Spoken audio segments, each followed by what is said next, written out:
국내 및 해외에 수십만 명의 구독자를 보유하고 있는 인천의 한 침례교회의 목회자는 사도신경에서 나오는 거룩한 공교회를 믿는다의 대목에서 로마 제국의 황제가 제국의 안정을 위해서 믿지도 않는 사람이 교회의 수장이 돼서 개최한 공회에서 로마 제국에 사는 모든 사람은 공회에서 처리한 내용을 그대로 믿어야 된다고 주장하는 교회가 공교회라고 하면서 침례교인들은 공교회를 믿지 않는다, 즉 사도신경을 하지 않는다라고 설교를 했습니다.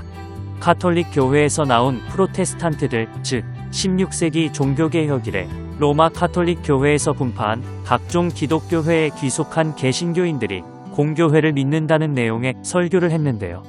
과연 그 의미가 맞는지를 사도신경의 내용 정리를 통해 알아보도록 하겠습니다.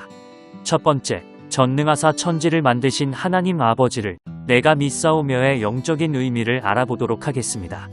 전능하신 창조주 하나님이 나의 아버지라고 믿는다면 그 아버지는 우리의 모든 인생을 책임져 주실 것입니다. 또한 하나님의 자녀는 하나님의 품에서 행복한 삶을 살 수 있는 것입니다. 또한 천지를 창조하신 하나님은 생사화복을 주관하시는 나의 아버지가 되시는 것입니다. 창세기 1장 1절을 통해 하나님은 우주 모든 만물과 인간을 창조하신 전능하신 분이며 창조주 하나님이 우리 인간을 창조하셨기 때문에 우리의 본래 신분은 하나님의 자녀인 것입니다. 여기서 중요한 적용점은 내가 전능하신 창조주 하나님을 얼마나 신뢰하는가에 따라 행복의 척도가 달라진다는 것입니다. 교인들이 시험에 들고 쓰러지는 이유는 전능하신 창조주 하나님이 생사화복을 주관하시는 분이라는 사실을 믿지 않기 때문입니다. 생사화복을 주관하시는 전능하신 창조주 하나님을 내가 믿는다는 의미로 우리는 고백해야 합니다. 하나님의 주권이 믿어지면 하나님께 예배, 찬양, 감사와 영광을 올려드리며 하나님과 신령한 영적 교제를 나눌 수가 있는 것입니다. 하나님과 교제가 되지 않는다면 평강을 누리지 못하고 결국 하나님을 떠날 수밖에 없습니다. 생사화복을 주관하시는 하나님이 믿어지지 않았던 아담과 하와는 선악과를 먹는 죄악을 저질렀습니다. 인간은 하나님의 주권이 믿어지지 않을 때 죄를 짓게 된다는 중요한 적용점입니다.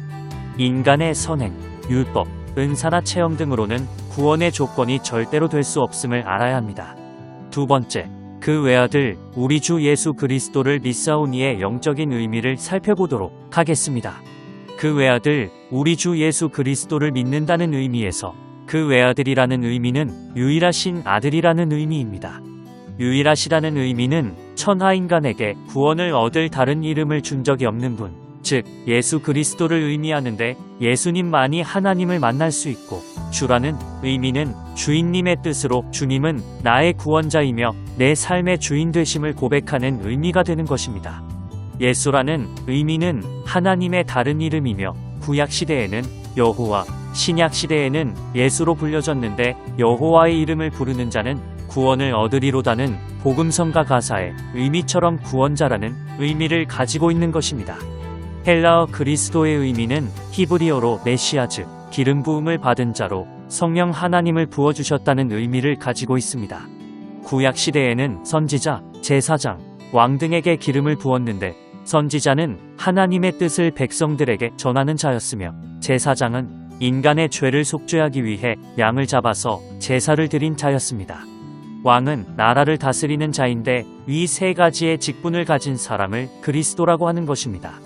인간의 죄와 사망을 해결해 주시고 하나님과의 관계를 회복시켜 주신 분은 유일하신 예수님 밖에는 없음을 반드시 알아야 합니다. 예수님의 의미를 모른 채 예수 그리스도 이름으로 기도한다면 잘못된 기도가 되는 것입니다. 요한복음 14장 6절 예수님은 하나님의 뜻을 이 땅에 전하러 오신 선지자이시며 나의 죄를 십자가에서 해결해 주신 제사장이시며 사망과 지옥의 권세를 이기신 왕이시라는 의미를 모두 가지고 있음을 우리는 알아야 합니다. 우리가 예수님을 영접했다는 의미는 첫째, 나를 하나님 나라로 인도하실 선지자로 영접했다는 의미이며 둘째, 나의 일생의 죄 문제를 해결해 주신 대제사장을 영접한 것이며 셋째, 영원한 사망을 이기고 부활하신 왕 되신 주님을 영접했다는 의미로 영접이라는 의미는 헬라어 데코마이가 아닌 내 것으로 취하다라는 남반어의 의미로 반드시 적용해야 할 것입니다. 세 번째, 이는 성령으로 잉태하사 동정녀 마리아에게 낳으시고의 의미를 알아보도록 하겠습니다. 이 말씀은 창세기 3장 15절을 통해서 여인의 후손을 통해서 예수님께서 오실 것이라는 예언이라는 것을 알 수 있으며, 이사야 7장 14절 처녀가 잉태하여 아들을 낳으리니 그 이름을 임마누엘이라고 하라. 신약 마태복음 1장 23절 아들을 낳으리니 이름을 예수라 하라. 이는 그가 자기 백성을 저희 죄에서 구원할 자이심이라 하니라고 구약의 예언이 성취되었음을 알 수 있습니다.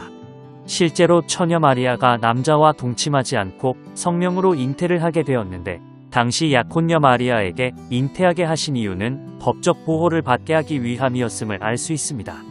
히브리인의 약혼은 정식 계약으로 간주되었는데, 약혼녀의 부정행위는 간음죄로 간주되어 유대교 율법에 의해 불의를 행한 약혼녀는 돌로 쳐서 죽이거나 극형에 처하도록 되어 있었습니다. 하나님은 마리아를 법적 보호를 받게 하기 위해서 약혼자를 두고 성령으로 잉태하게 하신 것을 알 수 있는 대목입니다. 성령으로 잉태하신 예수님은 하나님이 보내신 것이며, 즉 하나님 자신이며 사람의 몸에서 나셨기 때문에 인간도 되시는 것입니다. 정리하자면 예수님은 완전하신 하나님이시고 완전하신 사람도 되시는 것입니다. 이는 요한복음 1장 14절을 통해 알 수 있습니다. 또한 아무런 흠도 죄도 없으신 분이기에 2000년 전에 성령으로 잉태하여 이 땅에 오셔서 우리의 죄를 위해 대신 십자가에 달려 죽으심으로 죄 문제를 해결해 주신 분이심을 알아야 합니다. 하늘에서 성령으로 잉태하시고 동정녀 마리에게서 나신 예수님만이 유일한 구원자임을 믿고 사도신경을 고백해야 합니다. 네 번째, 본디오 빌라도에게 고난을 받으사 십자가에 달려 죽으시고의 의미를 알아보겠습니다. 본디오 빌라도는 실제 로마 황제에 의해 파송받은 총독의 이름입니다. 본디오 빌라도의 이름을 기록한 이유는 첫째, 본디오 빌라도가 실존 인물임을 강조하기 위해서입니다. 즉, 하나님은 예수님의 부활 이후에 인본주의 학자들이 성경을 이스라엘의 신화나 전설로 예수님에 대해서 연구할 것을 미리서 아시고 본디오 빌라도의 이름을 사도들을 통해 넣도록 하셔서 본디오 빌라도와 예수님이 실존 인물임을 알게 하기 위함임을 알 수 있습니다. 또한 본디오 빌라도는 재판장으로 예수님에 대한 사형을 언도하기도 했던 인물입니다. 가장 중요한 이유는 본디오 빌라도는 이방인을 대표하는 인물로 대표성에 의해 기록된 것인데, 이방인을 대표하는 이유는 예수님이 유대인과 이방인에 의해서 십자가에서 죽임을 당하신 것입니다. 당시 유대인 대표는 대제사장들이었으며 그들이 예수님을 고소하였고, 이방인 대표는 빌라도이며 재판을 주도한 인물입니다. 여기서 또 알아야 할 점은 유대인들이 예수님을 십자가에 못 박혀 죽게 했다면 자기의 죄를 대신해서 죽으신 것을 유대인들이 믿으면 그들만 구원을 받을 수 있는 점인데, 이방인이 예수님의 죽음에 동참하지 않는다면 이방인들이 구원받을 수 있는 길이 없는 것입니다. 결국 예수님이 십자가에 달려 죽으심은 유대인과 이방인의 합작이라는 것입니다. 즉, 인류의 대표에 의해서 죽임당하신 것이기 때문에 누구든지 예수를 믿으면 구원을 받을 수 있는 것입니다. 로마서 3장 29절에 하나님은 홀로 유대인의 하나님뿐이시며 또 이방인의 하나님은 나니시뇨 진솔로 이방인의 하나님도 되시느니라. 여기서 유대인과 이방인 모두 예수님을 통해서 의롭게 될 수 있음을 말씀을 통하여 알 수 있습니다. 시편 16편과 22편, 이사야 53장 1절로 6절에는 실제로 예수님이 십자가에서 죽으실 것을 예언했는데, 신약의 그 예언이 성취된 것을 알 수 있습니다. 다섯 번째, 장사한 지 사흘 만에 죽은 자 가운데서 다시 살아나시며에 대한 의미를 알아보겠습니다. 시편 22편에는 예수님의 죽으신 후에 다시 부활하실 것을 말씀하셨고, 고린도전서 15장 3절로 8절에는 예수님의 부활에 대한 내용이 성취된 것을 알 수 있습니다. 기독교는 부활의 종교입니다. 이단의 교주들과 석가모니, 공자, 마호메트 등은 죽은 이후에 육이 다시 부활했다는 소식이 없습니다. 예수님은 유일하게 죽으신 후에 다시 부활하셨기 때문에 무덤이 비어 있습니다. 이는 무엇을 의미할까요? 바로 예수를 믿는 자들은 부활 신앙을 가져야 함을 의미합니다. 예수님의 부활의 목적은 바로 우리가 의인되어 천국의 상속권자가 되었음을 선언하시기 위함입니다. 예수님의 죽으심과 부활의 의미 속에 예수님이 내 죄를 십자가에서 단번에 끝내셨고 나를 의인이라 선언하시기 위해 부활하신 것이라는 중요한 의미가 담겨져 있습니다. 예수를 믿으면 죄사함 받고 의인되어 천국의 상속권자가 되고 영생을 누리며 살게 된다는 사실을 반드시 믿고 사도신경을 고백해야 합니다. 6번째, 하늘에 오르사 전능하신 하나님 우편에 앉아 계시다가의 의미를 알아보겠습니다. 당시 나라를 다스리는 왕을 세울 때는 성전 좌편에서 기름을 부어 왕을 세웠고 이스라엘 백성 대신에 제사를 드린 대제사장을 세울 때는 우편에서 기름을 부음을 알 수 있습니다. 대제사장은 제사를 마치면 성막 우편에서 무죄를 선포하는 사역을 했던 자입니다. 예수님이 하나님의 우편에 앉아 계시다는 의미는 결국 예수님이 십자가에서 흘린 보혈의 피를 믿는 사람에게 의인이라고 선언해 주신다는 의미를 내포하고 있는 것입니다. 예수님은 죽으시고 부활하셔서 지금도 하늘 보좌 우편에 앉아 계셔서 예수님의 십자가 구속의 복음을 믿는 자, 즉 영생 주시기로 작정된 한 사람에게 거듭나 의인이라고 선언하고 계시는 사역을 하고 계시다는 것을 믿으시기 바랍니다. 예수님이 하늘 보좌 우편에 앉아 계시다가 다시 일어설 때는 지구가 멸망하는 날이라는 것을 잘 알아야 합니다. 예수님이 하늘 보좌 우편에서 구속의 사역을 마치는 순간 이 세상과 지구는 불로 심판을 당하게 될 것입니다. 이 심판 전에 살아있을 때 예수를 믿으면 천국에 갈 것이며 믿지 않으면 지옥에 가게 된다는 중요한 원리를 잊지 말아야 할 것입니다. 앉아 계시다가는 지금이 은혜 받을 때이며 구원받을 수 있는 기회라는 사실을 내포하고 있습니다. 7번째, 저리로서 산자와 죽은 자를 심판하러 오시리라의 의미를 살펴보겠습니다. 저리로서는 하늘에서라는 의미를 가지고 있는데 사도행전 1장 11절을 통해서 자세히 알 수 있습니다. 예수님이 죽으시고 다시 부활하셔서 하늘로 올라 가실 때 예수님의 제자들이 하늘을 쳐다볼 때에 천사 2명이 나타나 왜 하늘을 쳐다보느냐? 너희 가운데 올리우신 그 예수는 가신 분 그대로 오시리라고 말씀합니다. 즉 예수님이 가시면 뮤관을 쓰시고 수족에 못 박히시고 옆구리에 창이 찔린 그 모습 가지고 하늘로 올라가셨는데 다시 재림하실 때 그대로 오신다는 의미인 것을 알 수 있는 것입니다.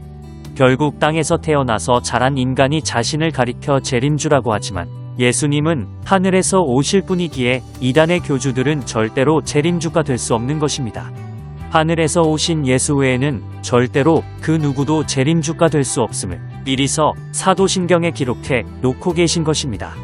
또한 살아서 예수 믿는 자나 죽기 전에 예수 믿는 자는 다시 데리러 올 것이며 예수를 믿지 않는 자에게는 심판주로 오신다는 중요한 교훈을 우리에게 주시는 것입니다. 여기서 산 자는 복음을 듣고 믿어 거듭난 성도를 의미하며 죽은 자는 불신자를 의미하는데 곧 심판받아 멸망할 사람을 의미합니다. 예수님이 재림하실 때는 거듭난 성도들만이 천국 즉 새하늘과 새 땅에서 왕권을 누리며 영원히 살게 되는 것임을 잊지 말아야 합니다. 성령을 믿사오며 거룩한 공회 즉 교회와 성도와 서로 교제하는 것과에 대한 의미를 살펴보겠습니다. 성령을 믿사오면은 창세기 1장 1절 즉 창조주 하나님을 믿는 것이며 예수님의 구속사를 믿음으로 나를 구원받게 하시는 것을 의미합니다.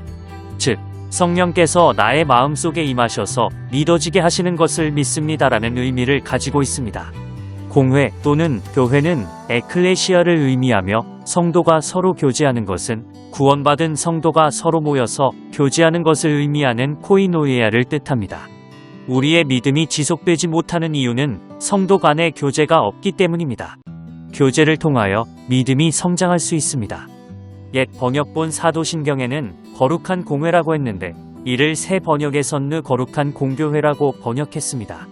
사도신경 재번역위원회가 예장 합동 제89회 회기에 보고한 이 부분의 해설을 보면 거룩한 공교회는 보편적 교회 즉 카톨릭 처치, 유니버셜 처치를 말한다고 했고 영문 사도신경에도 더 홀리 카톨릭 처치로 번역되어 있는 것을 알 수 있는데 여기에 카톨릭이라는 단어가 로마 카톨릭 교회 즉 천주교라는 뜻도 있지만 원래는 보편적인, 우주적인 이라는 뜻의 형용사를 의미하므로 사도신경에서 거룩한 공교회를 믿는다는 것은 우리는 교회가 보편적이고 우주적인 거룩한 공동체임을 믿습니다라는 신앙 고백이 되는 것입니다.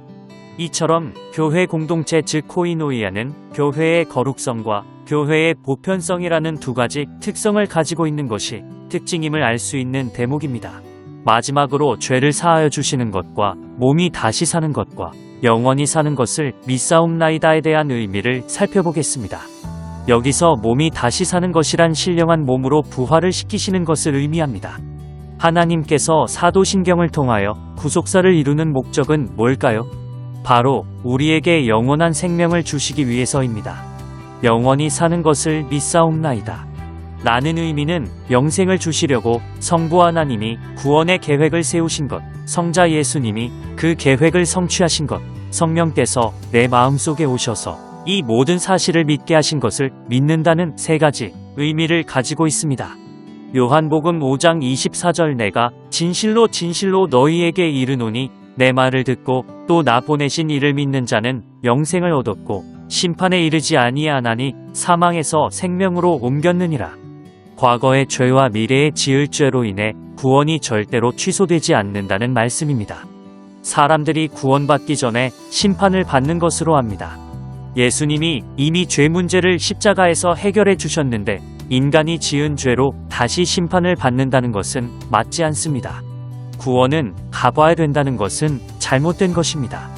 요한복음 10장 28절 내가 저희에게 영생을 주노니 영원히 멸망치 아니할 터이요 또 저희를 내 손에서 빼앗을 자가 없느니라. 사도신경의 핵심은 성부, 성자, 성령 삼위일체 하나님을 내가 믿습니다. 삼위일체 하나님을 부인하는 것을 이단이라고 규정하자라는 뜻을 가진 사도들이 다시 모여서 만든 핵심적 교리입니다. 결론입니다. 전능하사 천지를 만드신 하나님 아버지를 내가 믿사오며 라는 부분에서는 창조주 하나님이 만세 전에 인간이 타락할 것을 아시고 구원의 계획을 세우신 것을 내가 믿습니다라는 고백의 의미가 있습니다.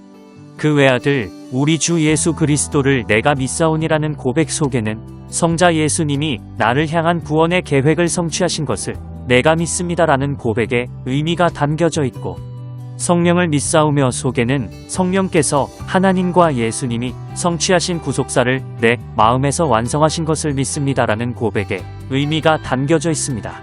성삼위 하나님을 믿는 성도에게 교회론, 내세론, 기독론, 성령론, 신론, 구원론 등 핵심적 조직 신학의 원리가 사도들에 의해서 만들어진 사도신경인 것입니다.